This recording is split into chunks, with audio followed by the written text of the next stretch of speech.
If you want to see everything change for you, understand this fundamental truth. You don't have to change what's outside of yourself. What truly needs transformation is what's inside. To achieve more, you must first become more. Jim Rohn famously said, "Don't wish it was easier, wish you were better. Don't wish for fewer problems, wish for more skills." If you start working on yourself and making those crucial personal changes, you'll find that everything in your life will begin to shift dramatically. Let's explore the concept of personal development, a remarkable journey I began at age 25 and have relentlessly pursued ever since. Back in the 90s, my goal was to continually improve my craft, refine my business operations, and elevate every aspect of what I did. Once I discovered this simple formula, it became evident where the problems lay and how to tackle them effectively. When teaching kids about personal development, I often start with the topic of money. While money is not the sole value, it provides a tangible starting point because it's something you can measure.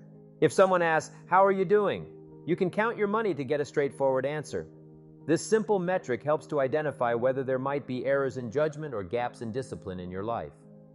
Although money isn't the only thing that matters, it serves as a clear and easy way to gauge if mistakes have been made and where improvements might be needed.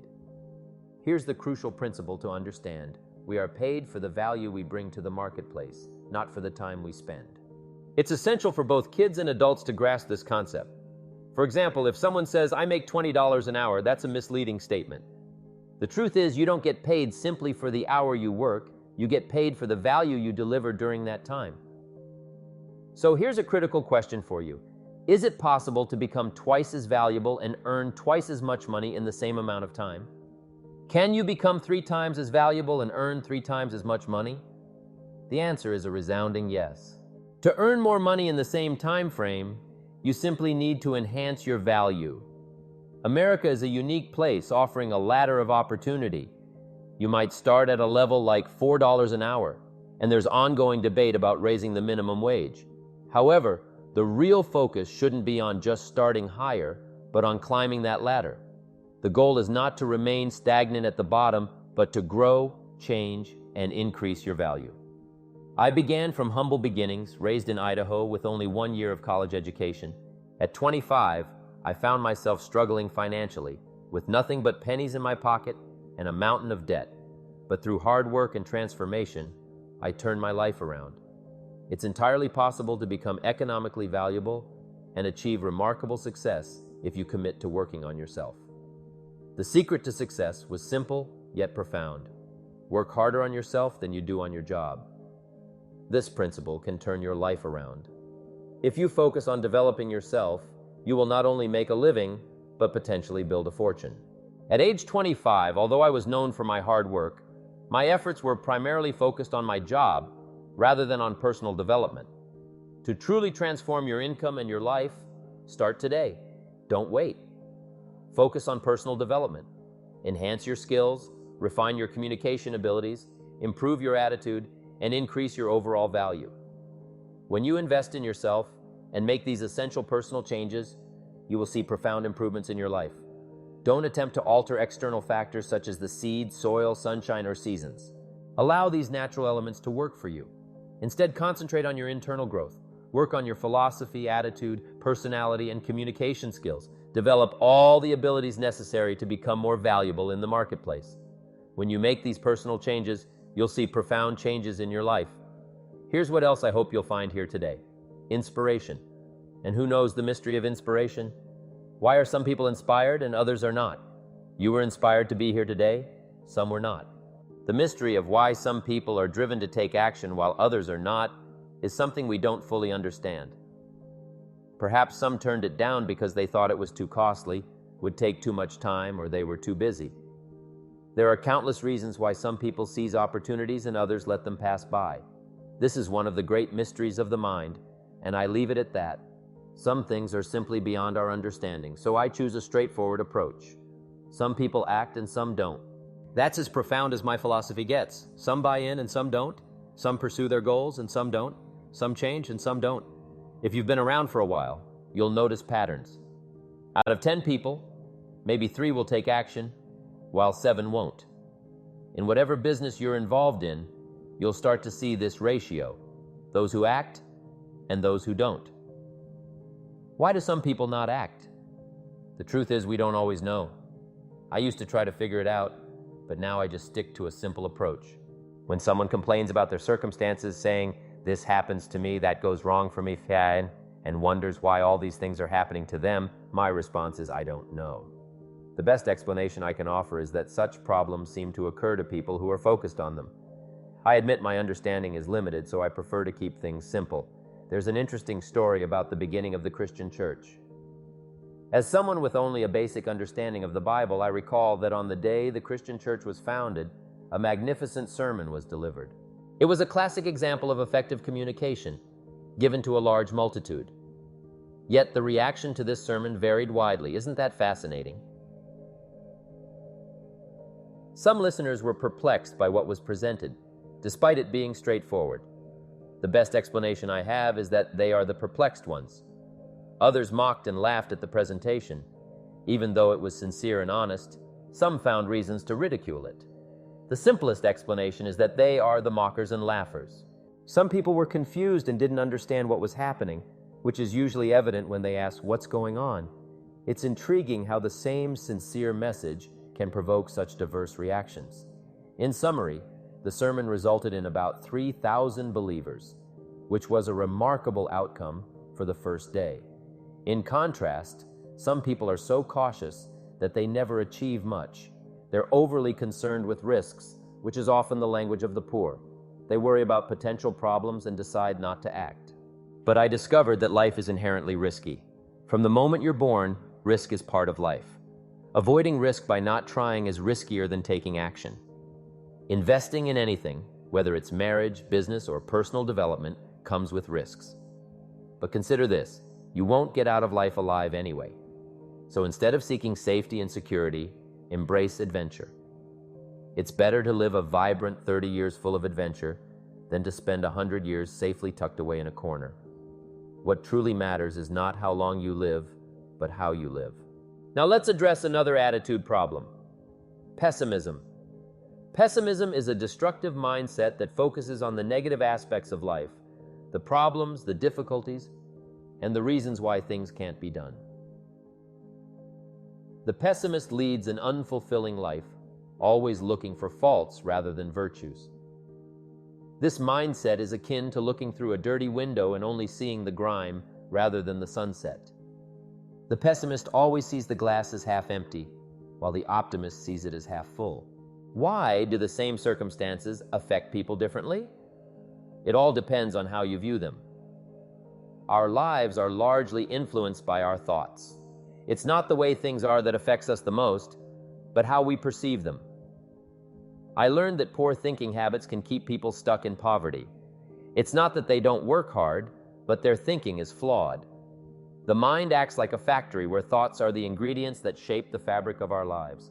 As the Bible says, "As you think, so you become." When I first started learning about this, I would begin my day by reading the newspaper, filling my mind with negative news: wars, riots, murders, and other tragedies. My days would reflect this negativity. I realized that this approach was detrimental, and that what we consume mentally affects our lives profoundly. One of the best pieces of advice I received was to stand guard at the door of your mind. Be selective about what you let into your mental factory, because you have to live with the results. Next, let's discuss the last and perhaps most deadly attitude disease: complaining. Complaining, whining, and griping are destructive behaviors that can sabotage your future.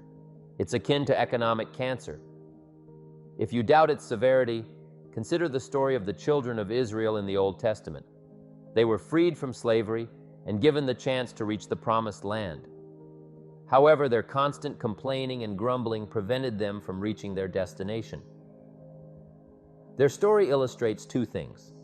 Indulging in negativity can derail your future, and even divine patience has its limits. Be vigilant against attitudes that can undermine your progress. Finally, the diseases of attitude. It's never that pleasant to talk about the negative, but we've got to talk about it because life is part negative. These attitude diseases are like weeds that grow in the garden. It's a normal part of life. Here's a good phrase to note. Negative is normal. It's not successful, but it's normal. It's part of life. You must learn to handle the negative. Don't ignore it. Handle it. You don't have to live in it. You don't have to dwell on it, but you do have to handle it. So you've got to handle the negative. Here's what part of it is. It's called the Great War Between Good and Evil. Mr. Reynolds and I are working on a new book this year called The Great War Between Good and Evil, and there is a war. The minute you were born, you got involved in the war between good and evil, between darkness and light, between negative and positive, between evil and good, between tyranny and democracy, between weeds and human activity. I mean, the war is on. If democracy sleeps, guess who never sleeps? Tyranny. In the absence of light, guess what's automatic? Darkness. If good does not arouse itself and become active, guess what moves in? Evil. It's a war, a mental war, a physical war, a financial war between enterprise and ease, between accomplishment and failure. It's a war. That's why there's an Old Testament phrase that gives the best advice for human activity when it says, 6 days labor, 1 day rest. Now, I'm sure we've taken that to mean, don't work all 7 days, take one off. Here's what it also means. Only take one off, or you're liable to lose the war. You've got to really work on your consistent self-discipline on a daily basis, or you'll find yourself distracted. Distracted by negative thoughts, distracted by negative people, distracted by water cooler chatter, and pretty soon, depending on the type of people you've associated with, distracted by your doubts within yourself. Never underestimate the power of influence in associations, and never underestimate the power of your own consistent self-discipline. Now let's take a closer look at discipline and the 3 steps to becoming disciplined. First, true discipline is not the easiest option. Most people would rather sleep until 10 o'clock than get up at 6. It's easier to go to bed late, sleep late, show up late, leave early. It's easier not to read. It's easier to turn on the television than to open a book. It's easier to do just enough than to do it all. Waiting is always easier than acting. Trying is always easier than doing. Imagine what life would be like if we didn't have to make our bed in the morning. Wouldn't it be fascinating if we didn't have to do these things? What do you suppose would become of us? You're right, not much. For whatever the reason, the system we live in and contribute to is designed to make the easiest things in life the most unprofitable. Profitable seems to be the most difficult. Our world is and always will be a constant battle between the life of ease and its momentary rewards and a life of discipline and its far more significant rewards. Each has its own price, the price of discipline or the price of regret. There was once a man who was a great investment banker, one of the foremost in the world in his profession. He was born in poverty in Europe, was completely self-taught, and had used brains and guts to make a tremendous fortune. Many listened in fascination to this man telling the story of his life, and then would say, "Sir, you should write a book that would sum up all you've learned about the world and about how to succeed in it."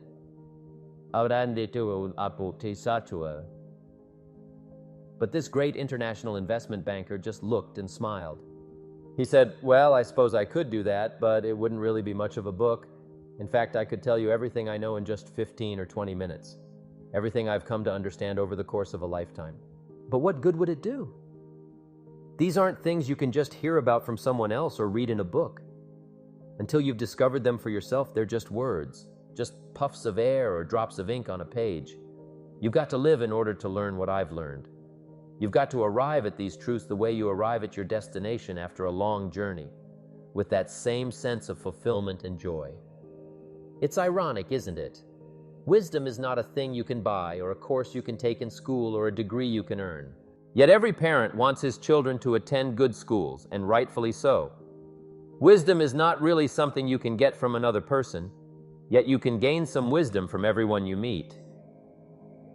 Wisdom is something a wise man always feels he needs more of, yet the true sources of wisdom lie nowhere but within ourselves. There are plenty of people who are too smart for their own good, people who are filled to overflowing with facts and technical knowledge, but who are sadly lacking in human understanding and common sense. We've all met people like that. They score high on all the tests, get perfect grades in school, win all the prizes, and often get paid very well to practice their skills, to build things, write computer programs, carry on lawsuits, and manage other people's affairs. But go home with one of these quizzes, look at their lives outside of work, if they have a life outside their work, and you'll find that all sorts of things that regular people know, like the difference between right and wrong, what's fair, how to give happiness, and what life is worth, that they haven't even thought about. Do something different the next 90 days than you did the last 90 days. Like picking up the books to read, do something different. Like the new health disciplines, relationships with your family. Whatever it is, it doesn't matter how small it is. If you'll start doing different things with the same circumstances, since we cannot change the circumstances, but we can change ourselves, we can change what we do. And then he gave me another secret to success when he said, what you have at the moment, Mr. John, you've attracted by the person you've become. What you have at the moment, you've attracted by the person you've become. A few little simple principles here. Once you understand these, it starts to explain so much. Now, sometimes it's a little tough to take, blaming yourself instead of the marketplace, taking responsibility instead of putting it off on someone else. That transition sometimes is a challenging mission, and this one was a little tough for me. He said, Mr. John, you've got pennies in your pocket, you've got nothing in the bank, the creditors are calling, you're behind on your promises. And he said, here's how that occurs. You've attracted up until now the things to you because of the person you've become. Now I said, well, how can I change all that? He said, very simple. If you will change, everything will change for you. You don't have to change what's outside. All you've got to change is what's inside. To have more, you simply have to become more. And then he said, don't wish it was easier. Wish you were better. Don't wish for less problems. Wish for more skills. Start working on yourself, making these personal changes, and it'll all change for you. He said, here's the secret, Mr. John. Learn to work harder on yourself than you do on your job. Once I got that, it turned my life around. Learn to work harder on yourself than you do on your job. He said, if you work hard on your job, you'll make a living. If you work hard on yourself, you can make a fortune. Wow. If you had known me at age 25, you would have said, Jim Rohn's a hard worker. If you'd have known me, you'd have said, I don't mind coming a little bit early, staying a little bit late. I don't mind that. And you'd have said, well, Jim Rohn's a hard worker. You'd say, well, how come he's got pennies in his pocket, nothing in the bank, and is behind on his promises? Well, I was a hard worker, but I was working hard on my job, not on myself. I'm telling you, if you'll learn that simple little principle and start the process today, latest tomorrow, I'll give you tonight to think it over and start this whole process of personal development. Work on yourself, make yourself more valuable to the marketplace. I'm telling you, you can so dynamically change your income, and economics is the least of the values that you can start earning in terms of equity. If you'll start working harder on yourself than you do on your job, work hard on the skills, work hard on yourself, and develop the graces, all of the stuff necessary to become more valuable to the marketplace, I'm telling you, your whole life can explode into change. Promotions, no problem. Becoming more valuable to the company, I'm telling you, no problem. Money, no problem. Economics, no problem. Future, no problem. If you just go to work on the right thing, don't get things out there to change. Don't try to change the seed, don't change the soil, don't change the sunshine, don't change the rain, don't change the mix of seasons. Let the miracle of everything that's available work for you and start working on the inside. Work on your philosophy, work on your attitude, work on your personality, work on your language, work on the gift of communication, work on all of your abilities. And if you'll start making those personal changes, I'm telling you, everything will change for you.